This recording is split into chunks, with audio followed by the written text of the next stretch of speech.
నమస్తే, welcome to our channel. నేను మీ సిరి. Waltair club గురించి అయితే వైఎస్ఆర్సీపీ కాంగ్రెస్ పార్టీలో అయితే ఒక ప్రత్యేక యుద్ధం జరుగుతుంది. దాన్ని వదులుకోలేమని చెప్పేసి అయితే విజయసాయిరెడ్డి గారు అంటున్నారు. దాన్ని వదిలే ప్రసక్తి లేదని చెప్పేసి అయితే బొత్స సత్యనారాయణ అంటున్నారు. అయితే ఈ అంశాన్ని మనకి వివరించడానికి మనతో పాటు ఉన్నారు ప్రముఖ senior journalist and political analyst CS Rao garu. నమస్కారం సార్. నమస్తే సార్. ఇప్పుడు చూస్తుంటే వాల్తేర్ క్లబ్ గురించి వైసీపీ పార్టీలో అయితే రెండు వర్గాలుగా, అంటే విజయసాయిరెడ్డి వర్సెస్ బొత్స సత్యనారాయణ లాగా మారిపోయింది. ఇంతకది ఎక్కడి వరకు వెళ్ళే అవకాశం ఉంది సార్?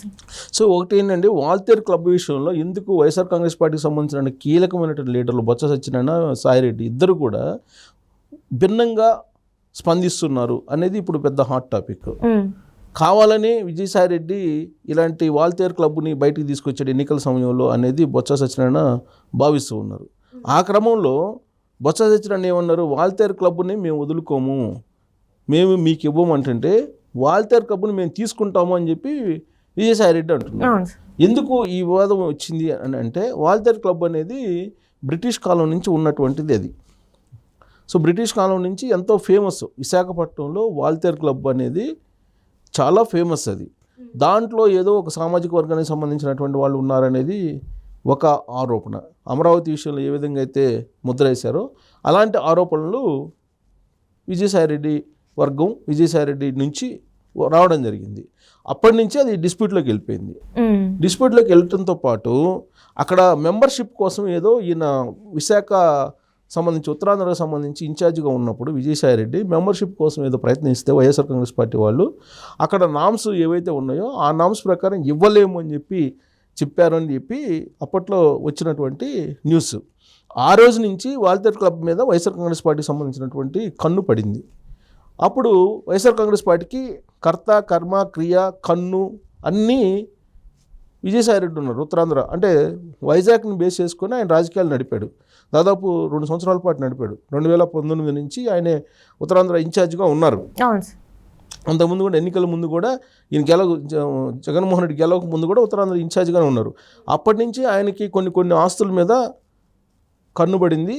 వాటిని తన స్వాధీనం చేసుకోవాలి అనేటువంటి ఆలోచనతో ఉన్నారు అనేది ఆయన మీద ఉన్నటువంటి ప్రధానమైనటువంటి ఆరోపణలు. అది కూడా సొంత పార్టీ నుంచే, ప్రత్యర్థుల నుంచి కాదు, సొంత పార్టీ నుంచే ఉన్నటువంటి ఆరోపణలు. దానికి సంబంధించి అటు వైఎస్ఆర్ కాంగ్రెస్ పార్టీలో ఉండేటువంటి లోకల్ లీడర్లకి విజయసాయిరెడ్డికి మధ్య చాలా సందర్భాల్లో భేదాభిప్రాయాలు ఏర్పడ్డాయి. తాడేపల్లిలో జగన్మోహన్ రెడ్డి సమక్షంలో పంచాయతీలు కూడా జరిగాయి. అక్కడ ఉన్నటువంటి లోకల్ ఎమ్మెల్యేలు విజయసాయిరెడ్డి తీరు మీద కంప్లైంట్స్ అనేకం చేయడం జరిగింది. చివరికి విజయసాయిరెడ్డిని విశాఖపట్నం నుంచి తాడేపల్లికి తీసుకొచ్చారు. విశాఖపట్నంలో ఉత్తరాంధ్రకు సంబంధించిన ఇన్ఛార్జ్ బాధ్యతలను తొలగించారు. తొలగించి ఆయన ప్లేస్లో వైవి సుబ్బారెడ్డి ఇప్పుడు ఉత్తరాంధ్ర ఇన్ఛార్జిగా ఉన్నారు. తొలగించినప్పటికీ ఈయన ఇప్పుడు నెల్లూరు ఎంపీగా పోటీ చేస్తున్నప్పటికీ విజయసాయిరెడ్డి ఉత్తరాంధ్రలో ఎస్పెషల్లీ విశాఖపట్నంలో ఉన్నటువంటి ఆస్తుల మీద మాత్రం ఆయనకి ప్రేమ పోలేదు. ఆ ఆస్తుల మీద కన్నుబడింది. ఆ ఆస్తుల్ని తన స్వాధీనం చేసుకోవాలనేటువంటి అభిప్రాయంతో ఉన్నారనేది ఆయన మాటల్లోనే అర్థమవుతుంది. ఇటీవల కాలంలో ఒక ప్రైవేట్ ఛానల్కి ఇచ్చినటువంటి ఇంటర్వ్యూలో విజయసాయిరెడ్డి ఏం చెప్పారంటే, మేము వాల్తేర్ క్లబ్ను వదులుకోము అని చెప్పారు. దాని మీద బొత్స సత్యనారాయణ రియాక్ట్ అయ్యారు.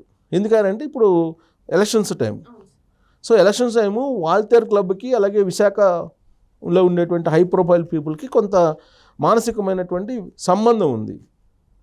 ఎందుకంటే మా ఓన్ అనేటువంటి ఫీలింగ్ ఉంది వాల్తేర్ క్లబ్ అండి. వాల్తేర్ క్లబ్కి ఒక ప్రత్యేకమైనటువంటి గుర్తింపు, ప్రత్యేకమైనటువంటి అనుబంధం అక్కడ ఉండేటువంటి ప్రజలకు ఉంది. దానికి విశాఖ ఉక్కుతోటి ఏ విధమైనటువంటి సంబంధం అక్కడ కార్మికులకు ఉందో అలాంటిదే ఇప్పుడు వాల్తేర్ క్లబ్కి కూడా అక్కడ ఉండేటువంటి హై ప్రొఫైల్ పీపుల్కి సంబంధం ఉంది. సో కాబట్టి దాన్ని వదులుకోవడానికి సిద్ధంగా లేరని చెప్పినటువంటి క్రమంలో ఈయన వాల్తేర్ క్లబ్బు 20 ఎకరాల స్పేస్లో ఉంటుంది. అది ప్రభుత్వానికి సంబంధించినటువంటి భూమి అనేది ఒకటి లేవనెత్తారు. సో గవర్నమెంట్ సంబంధించిన భూమి కాబట్టి దాన్ని మేము స్వాధీనం చేసుకుంటాము అనేటువంటి ఒక కాన్సెప్ట్ తీసుకొచ్చారు. అంటే ఇప్పుడు క్లబ్ ఉంది, క్లబ్కు సంబంధించి దానికి కమిటీలు ఉంటాయి. ఆ కమిటీలు ఇప్పుడు కమిటీల ఆధ్వర్యంలో నడుస్తూ ఉంటుంది. సో అలా కాకుండా మేము గవర్నమెంట్కి తీసేసుకుంటాము అనేటువంటి యాంగిల్లో ఇప్పుడు గవర్నమెంట్కి తీసేసుకోవడం అంటే ఏంటి, తర్వాత ఎవరికి నచ్చితే వాళ్ళకి ఇస్తారు లీజ్కి. అంటే విజయసాయిరెడ్డి తీసుకుంటాడు, విజయసాయిరెడ్డి సొంతం చేసుకుంటాడు అనేటువంటి అభిప్రాయం చాలా బలంగా ఉంది. ప్లస్ వాల్తేర్ క్లబ్ అనేది దాన్ని ఓన్లీ క్లబ్ లాగా చూడకుండా అది అక్కడ ఉండేటువంటి నగర పౌరులకి ఒక చిహ్నం, ప్రత్యేకమైనటువంటి గుర్తింపు ఉన్నటువంటి ప్రాంతంగా దాన్ని గుర్తిస్తున్నారు. సో ఇప్పుడు చార్మినార్ ఉంది హైదరాబాద్లో చార్మినార్ ఉందంటే చార్మినార్ని మేము తీసుకుంటామంటే ఒప్పుకుంటారా? ఒప్పుకోరు కదా. సో అలా అంటే చార్మినార్ అక్కడ చారిత్రాత్మకమైనటువంటి కట్టడం అది. సో దానికి విలువ కట్టలేం మనం. అది 10 ఎకరాల్లో ఉందా, 5 ఎకరాల్లో ఉందా, లేదంటే 10 కోట్లు చేసిద్దా, 100 కోట్లు చేసిద్దా అనేది విలువ కట్టలేం మనం. దాంతో ఉన్నటువంటి అనుబంధం, మానసికమైనటువంటి బంధం ఏదైతే ఉంటుందో ఆ బంధాన్ని మనం కాదనలేము. ఒక రైతుకి ఒక భూమితోటి ఉన్నటువంటి సంబంధం ఎలా ఉంటుందో ఇక్కడ వాల్తేరులో ఉండేటువంటి, అంటే విశాఖలో ఉండేటువంటి వాల్తేరు క్లబ్కి విశాఖ ప్రజలకి ఉన్నటువంటి ఒక బంధం, విడదీరనేటువంటి బంధం, మానసికమైనటువంటి టచ్ అంటారు కదా, అలాంటి బంధం ఉంది. దాన్ని విజయసాయి రెడ్డి తీసుకోవడం ఏంటి, తీసుకుంటామని చెప్పి ప్రైవేట్ ఇంటర్వ్యూలో ఇప్పుడు చెప్పడం ఏంటి అనేది ఎలక్షన్ టైంలో. ఇప్పుడు అది బొత్స సత్యనారాయణకు సంబంధించినటువంటి గెలుపు ఓటర్ల మీద ప్రభావం పడేటువంటి అవకాశం ఉంది. ఇప్పుడు విశాఖ ఎంపీగా ఎవరు పోటీ చేస్తున్నారు? బొత్స సత్యనారాయణ సతీమణి ఝాన్సీ పోటీ చేస్తున్నారు. సో అక్కడ ఈ వాల్తేరు క్లబ్కు సంబంధించి ఎప్పుడైతే కామెంట్ చేస్తారో విజయసాయి రెడ్డి, దాని ఎఫెక్ట్ ఖచ్చితంగా ఆవిడ మీద పడేటువంటి అవకాశం ఉంది. అది రాజకీయంగా నష్టం చేకూరుస్తుంది. ఈ టైంలో అంటం ఏంటి విజయసాయి రెడ్డి అనేది బొత్స సత్యనారాయణ కౌంటర్ ఇస్తున్నారు.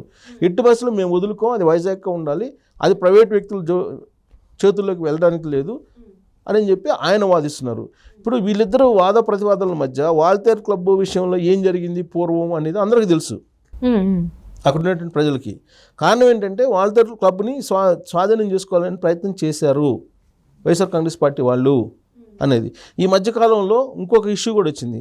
అక్కడ ఎవరో ఒక ప్యాలెస్ కట్టించారు, అది సముద్రానికి దగ్గరగా ఉంది. ఇది ఆ ప్యాలెస్ పేరు కూడా ఏదో ఉంది. సో అది తాడేపల్లిలో ఉండేటువంటి కీలకమైనటువంటి ఒకళ్ళు నచ్చి ఆ ప్యాలెస్ కావాలని చెప్పి అడిగారు. కానీ ఆ ప్యాలెస్ ఓనర్ మేము ఇవ్వమని చెప్పేసి చెప్పారు. దాంతో Jagan and team, Jagan batch ఏదైతే ఉందో ఆ జగన్ బ్యాచ్ రంగంలోకి దిగి ఆ ఓనర్ని రకరకాలుగా సామధాన భేద దండోపాయాలు ఉపయోగించారు. అయినప్పటికీ నేను ఇవ్వలేను, నేను కావాలని మోజుపడి కట్టించుకున్నాను, నా టేస్ట్ ప్రకారం నేను కట్టించుకున్నానని చెప్తే అసలు ఆ ప్యాలెస్ కట్టినటువంటి భూమి ప్రభుత్వ భూమి అని చెప్పి ఆ కలెక్టర్ నోటీసులు ఇచ్చారంట. ఆ విషయం అయ్యన్న పాత్రుడు, మాజీ మంత్రి అయ్యన్న పాత్రుడే ప్రెస్ మీట్ పెట్టి బయటకు చెప్పారు. అంటే అది వీళ్ళ వైఎస్ఆర్ కాంగ్రెస్ పార్టీకి సంబంధించినటువంటి వాళ్ళకి కన్నుబడి నచ్చితే, అది కనుక ఇవ్వకపోతే, ఆ ప్రాపర్టీ ఇవ్వకపోతే దానికి సంబంధించి ఏదో ఒక డిస్ప్యూట్గా గవర్నమెంట్ నోటీసులు పంపించడమో ఏదో ఒకటి చేసి బెదిరించి వాటిని స్వాధీనం చేసుకుంటున్నారు. అలాంటి జాబితాల్లోనే ఇప్పుడు వాల్తేరు క్లబ్ కూడా ఉంది. వాల్తేరు క్లబ్కి సంబంధించి గవర్నమెంట్ భూమిలో ఉంది, అది 20 ఎకరాలు. కాబట్టి మేము గవర్నమెంట్ స్వాధీనం చేసుకోవాలనే ప్రయత్నం చేసింది అనేది గతంలో వచ్చినటువంటి డిస్ప్యూట్స్ ఆల్రెడీ కోర్టుకు కూడా వెళ్ళింది, కోర్టు స్టే ఆర్డర్ ఉంది. కాబట్టి వైఎస్ఆర్ కాంగ్రెస్ పార్టీకి ఆలోచన ఉంది. కాబట్టి మళ్ళా కనుక వైఎస్ఆర్ కాంగ్రెస్ పార్టీ అధికారంలోకి వస్తే వాల్తేరు క్లబ్ అనేది ఖచ్చితంగా కబ్జాకు గురవుతుంది, విజయసాయి రెడ్డి సొంతం అయిపోతుంది అనేటువంటి ఒక అభిప్రాయం, ఒక చర్చ ఇప్పుడు ప్రజల్లోకి వెళ్ళిపోయింది. ఈ చర్చ రాబోయేటువంటి రోజుల్లో ఝాన్సీ దారుణంగా ఓడిపోవడానికి ఒక ప్రధానమైనటువంటి కారణంగా మారబోతుంది అనేది బొత్స సత్యనారాయణ యొక్క ఆందోళన. అందుకే ఆయన విజయసాయి రెడ్డి ఇచ్చినటువంటి స్టేట్మెంట్ని ఖండించారు.